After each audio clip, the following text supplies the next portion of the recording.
So, hey, it's Chris again. I wanted to go back and touch on one of my videos that I originally had made, and it was to do with my take on the critical failure system. So I'll consider this as part two, and this is really kind of clearing the air on some of the comments that were left and some of the questions that were given. And first off, guys, I'm you have to understand from my perspective. I didn't just start playing Dungeons and Dragons. I didn't start playing and just recently playing 5th edition. I've been playing for the last 25 years. So I've been playing through the editions. And since I've been playing through the editions and everything, I've played through so many of the different games and everything. I see a lot of common factors in GMs. Now this isn't with every GM out there, and the rules have changed to try and mitigate some of these problems, but they have also fallen short in a lot of these ways when trying to do this.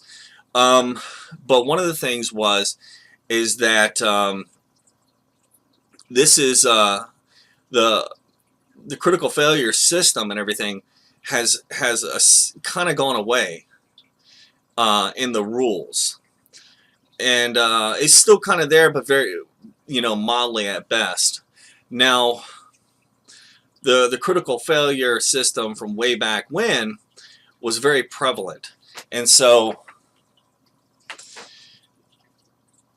a lot of old GMs you're going to see still have these they're still doing this. And if you look back, I mean, you can go on Google right now and say critical failure deck, critical failure tables. People have gone into depths on how they can make their game interesting by expanding what nasty shit can happen to you when you roll a 1. And people think that it's inventive and creative, but it's not. It's so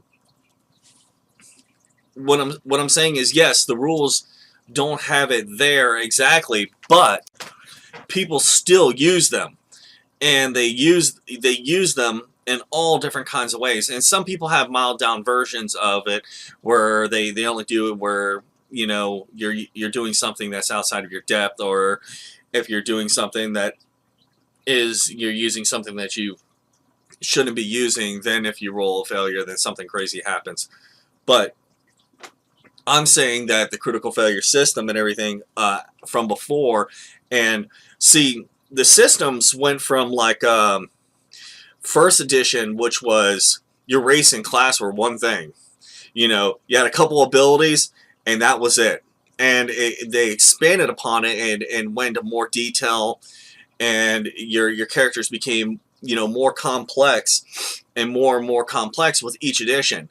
And then you hit when you hit AD&D, they started splitting the classes and the races. Then you hit second edition, they went into more detail with expanding on the classes and stuff.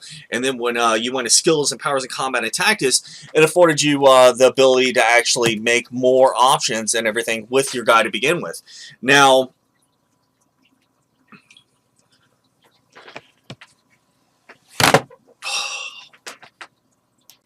Now, when people expanded upon this idea, they also expanded on critical failures and critical successes and stuff like that.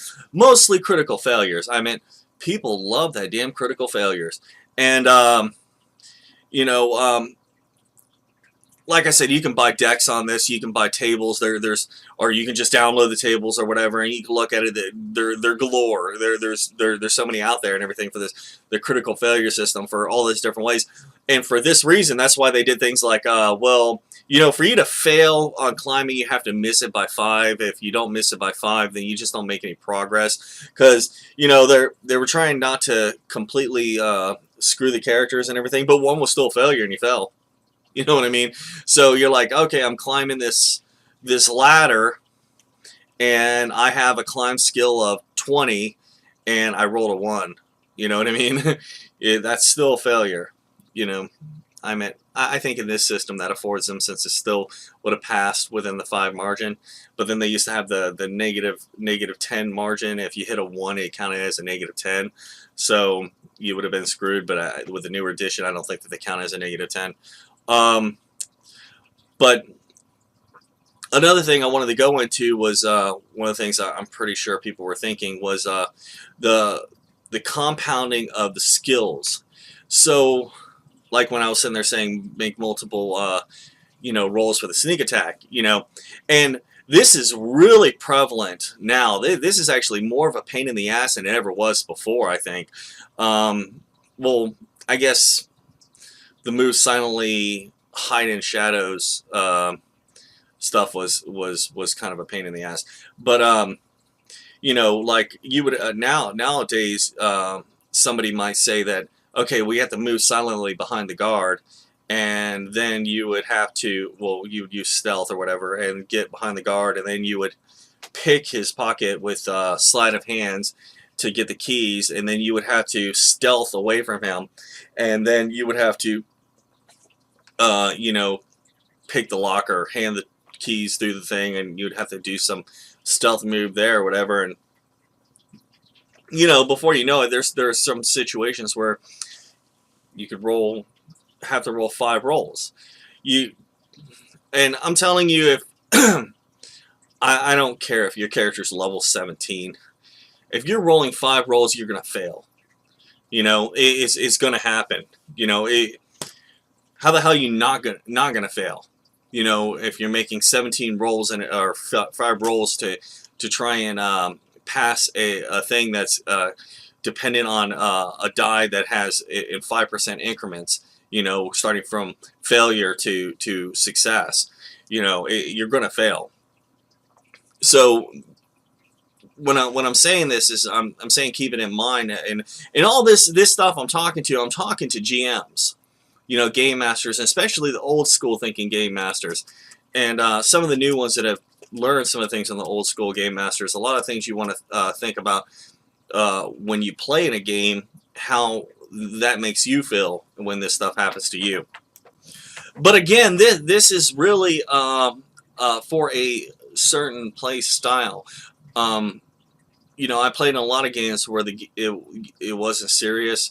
Nobody was serious. The characters weren't serious. The towns weren't serious. Nobody took anything serious. You just jump in the party and everything, but like, haha, I'm a necromancer from blah blah blah.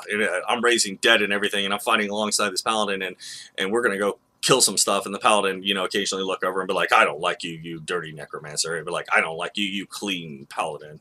Or something like that. But other than that, nobody cared about anything. Just slapstick humor game. We're just gonna hack people apart, and we'll talk intermittently. Role play here and there. But most of it is, make references to out of game references and stuff like that and everything. And people like that and everything, when you you hit them with a critical failure and something wild happens and everything, they're gonna laugh it off. I'm talking about games where you're getting into your character, and you put a lot of work into that character. It's not as good to have the character get destroyed with low rolls. There's always going to be that percentage chance of failure. And the other thing I want to say is, if you wanted to do multiple rolls to affect an action that is mundane, like something a character should be able to do within reason, have one roll decide all of them, and just add the appropriate bonuses and put the standard stock DC against it. So say your target DC difficulty is going to be a difficulty of, if it's, okay difficulty, 12 to 15. And then you have them roll the one time, and for you say they roll a 7, you go 7, 7, 7, 7 for all the rolls that are necessary, and then they add their bonuses to it. And each one, as they go through until they either fail or they succeed in all of them, then you can do that, as opposed to rolling a d20, rolling a d20, rolling a d20, rolling a d20. Because statistically speaking, you're bound to roll 1. You're bound to roll 2. You're bound to roll 3. It's going to happen. you know, you can't just keep rolling the dice and not roll a low number. And if it's all contingent on one encounter action, you know, then the encounter completely crumbles under that one fail. Then you know it's done. Then the encounter's done. You basically created encounters that should have been mundane, should have been very plausible, should have happened and everything, and then you made them impossible to do because you made them where you basically need Neo to do it.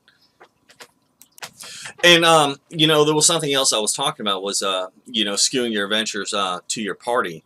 And you know, like, okay, well, if this guy's constantly hitting like this and everything, this must be, you know, this must be a common thing for him to be able to hit like this. So, you know, you might want to skew it upwards.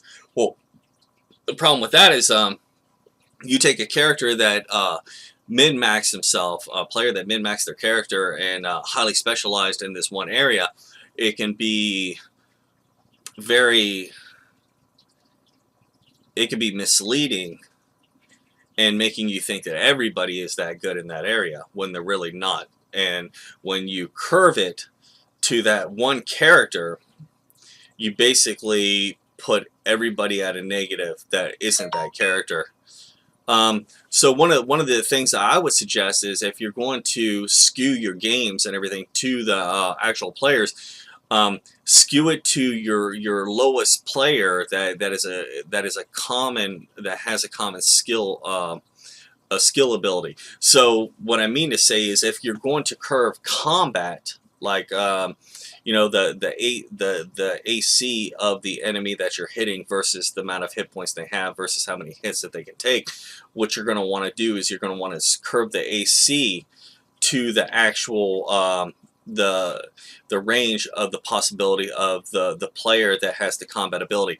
Now, so that would be like your rogue character, because they have a better ability to hit than the wizard, but the wizard isn't a physical combat person, so you don't need to gear it towards the wizard, because if the wizard can't, you know, fire his fireball or something for whatever reason and everything, and he has to swing his sword and everything, he's already expecting not to be able to hit.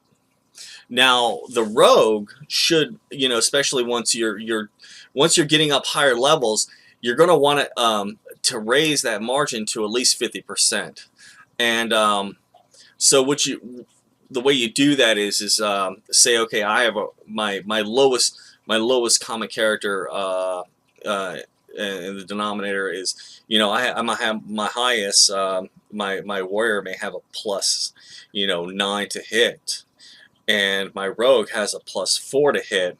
So then you would want to make the, you know, the target AC around 14, maybe 15, because you don't really want your combat effective characters on the lowest bottom pole that actually use combat as a possibility to not be able to hit the actual targets. That would wouldn't that piss you off? But you don't want to gear it towards the wizard either, because you know, the wizard's not going to be doing combat anyway. So you want to gear it towards the not the warriors, but you want to gear it towards like your rogues or something like that. And that the same thing goes for how much they hit for, how much damage that they hit, how much what's the frequency that they can hit, what is you know, how many so okay, for instance, like say we have a rogue. The rogue has and we're gonna use the rogue as an example, because we want the rogue to be able to survive at least 3 hits. You know what I mean? You want, and we're 3 rounds of combat, you know, moderate, normal combat and everything. So you want him to be able to survive 3 average hits. So because if you're one-shotting people, especially your DPS, and you may quickly find yourself in a TPK situation, a total party kill situation. So what you want to do is you want to gear it so that the rogue can actually that lower rung hit point guys, you know, that aren't the wizards and everything, but you want them to be able to survive 1 hit too. or if it's really a situation where they shouldn't have been in combat to begin with. You know, if I've seen it done before, and you know, I'm sure there's a handful of you out there that's seen it done where the wizard runs into combat like an idiot, and yeah, you know, God smiteth he, you know, but you don't want your mobs just you don't want to gear your mobs towards your damn barbarian is what I'm saying. You know, the barbarian goes, I go into barbaric rage, I have 80 hit points, and then on top of that barbaric rage, now I'm dividing my hit points in half, so I can take 160 points of damage. And then, you know, the GM's thinking back, well, I really need to be able to hit him hard enough to actually do some damage to that warrior. Oh yeah, the warrior is incapacitated, so now he's going to start hitting the rogue. Oh, the rogue dies in one hit. You know what I mean? You know, it's things like that you have to think about. You know, and I know I'm getting a little bit off topic here, but we're talking about skewing the failure and success and everything. If you're going to skew the game and you're going to skew the hits and everything, because I do it myself. The average plus to hit, their average AC and everything, I skew it, and I have like here's the hit points, here's the AC, you know, it goes like this, you know what I mean? So if it's harder to hit them, that hit points is steadily dropping and everything, so it's going to take a couple of hits to actually hit them, you know, and it goes back and forth. But I always keep that in mind. You know, I want them to be able to eliminate the target within a couple rounds of combat, and I want the and I know it was written in one of the player's handbook or DMGs before that a normal encounter should not cause the party to use up more than 20% of their resources. So keep that in mind if you run a Monty Hall game and you want to actually take stuff from your party. There's no reason why you can't be running a game that utilizes 40% of the resources and everything per encounter to slowly get those numbers back to where you want them to be. You know, so but it should be like that. Yeah, you don't want to you don't want them really using more than 20% of their resources unless it's like a boss fight. And you know, obviously, boss fights are going to have they're going to have more hit points. They're going to take more hits, and they're going to dish out more damage. You know, but that's one of those things where, you know, you should be rolling behind your Dungeon Master screen to begin with, and you should be aware of how many hit points your guys have, so you're not wiping them out. And I'm not saying don't kill players, but if the player is playing smart, and this is my rule, you know, do whatever the hell you want. I mean, if you want to, you know, kill the crap out of your players and everything, that's you, man. You know, to each his own. But me personally, I only kill people for doing really stupid stuff, and you know, like you should have known better. You know, you knew what you were doing, and you paid the price for what you did. You know, if you do something really stupid and everything and it causes you to die, you know, that's on you. Now, if you're playing your character, you know, smartly, and you should be able to survive an encounter. And I'm not saying that there's anything wrong with putting out an encounter out there that is too big for the players to be able to defeat. However, the players should be able to escape. And it should be conveyed that the players are not, you know, going to be able to defeat this and everything. Don't give them the impression that they have to kill this thing, or that, you know, they got to kill them right here at this second and everything. That, you know, like you plan this encounter and you plan the defeat and you plan all this other stuff and everything. It should not, you know, you shouldn't do that and everything, because all you're going to end up doing is killing your entire party. Because they're going to be like, well, we're supposed to beat him and everything. You know, he should be dying in the next hit and everything. All we got to do is hit him one more time. And you're like, no, he's got about 250 hit points left. You know what I'm saying? And you don't even know it. You know, that type of thing. So yeah, you don't want to do that. But I would highly suggest you know, just considering these things when running your game, how you want to gear it towards your players.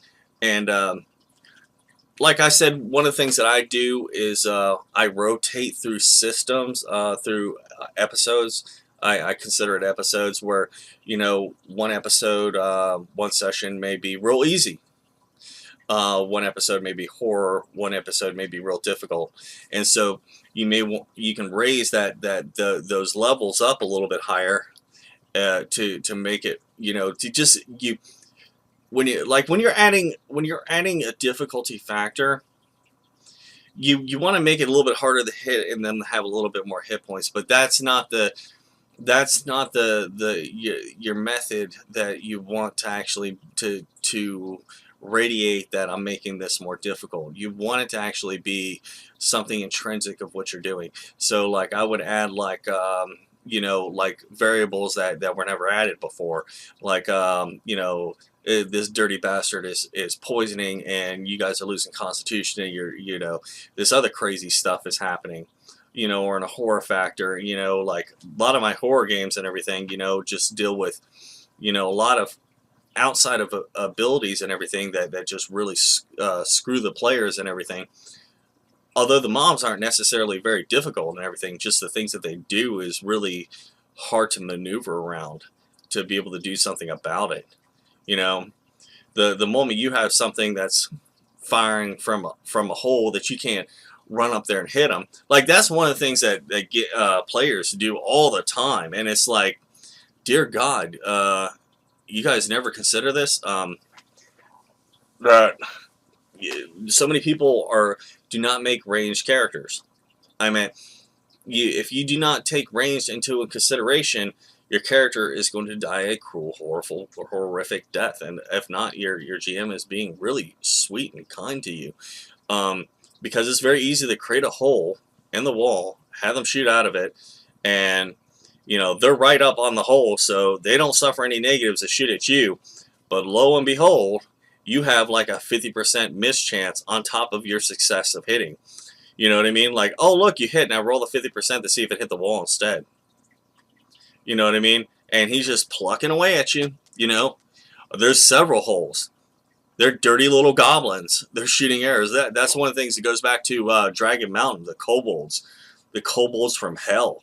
Those guys would destroy your day, and they were just kobolds just because the traps were set up so intelligently. But I'm getting way off topic here. If you guys have any more questions or whatever, you don't feel like there was something that I didn't bring to the table and explain, let me know, and I will correct that in another video or write it down below. All right, guys, thanks.